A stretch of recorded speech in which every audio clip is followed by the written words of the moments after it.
If you're buying a live streaming encoder in 2026, the next 7 things I'm about to talk about aren't nice to haves, these are must-haves. Let's get into it. Advanced compression and modern protocols. If your encoder is still stuck on basic RTMP, it's time to move on.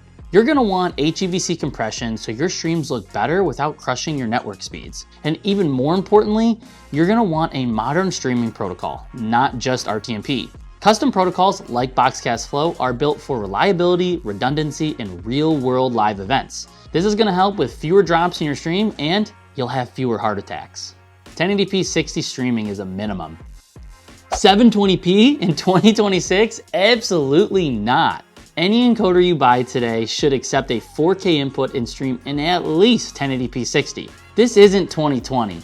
Viewers expect sharp video, smooth motion, and clean detail nowadays, and your encoder needs to deliver it without breaking a sweat. Future-proof inputs. I've been live streaming since 2016 and everything I used back in the day was HDMI. Fast forward to today and everything I use is SDI. If you're upgrading an encoder or buying one for the first time, it needs to be able to grow with your setup, not hold you back. Choose inputs that make sense today and still make sense 2, 3, 5 years from now. In my opinion, you want an encoder that has an SDI input and professional audio inputs like 1/4 inch or XLR.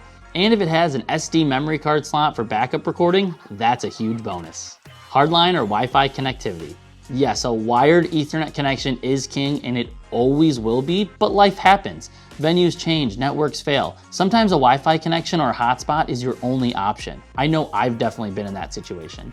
Your encoder needs to be able to do both an Ethernet connection and a Wi-Fi connection, but if you have to go with Wi-Fi and you pair that with HEVC compression, it actually looks pretty good. Real human support. Now this one's personal to me. If something breaks, I want to talk to a real human, not a chatbot, and not a forum post from 2018.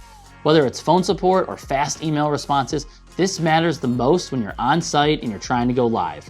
Because nothing is worse than a broken stream and a support page that just says, check the manual. When you're buying an encoder, make sure that company offers support 7 days a week, or I'm not sure I would buy it. Monitoring your live stream. Here's something people overlook all the time. You should instantly be able to see if your encoder is live, the stream is healthy, or having any issues without logging into some web browser, refreshing a dashboard, or opening an app. In 2026, a quick glance over to your encoder should tell you everything you need to know about what's going on with your live stream. And my last thing that is an absolute must-have is a built-in touchscreen with your encoder. Once you use an encoder with a touchscreen, there's no going back. Last week, mid-stream, I was asked to adjust the audio and I just tapped the screen and turned it up and moved on. I didn't have to bother an audio engineer or talk to another person on the team. This kind of control saves time, stress, and awkward moments, especially during a live stream. Oh, and by the way, BoxCast Spark does all of these things. So if you're looking for an encoder that's actually built for modern live streaming, check out the links in the description below. We'd love to hear what some of your must-haves for buying a live streaming encoder is. Put them in the comments down below. Thanks for watching and happy streaming.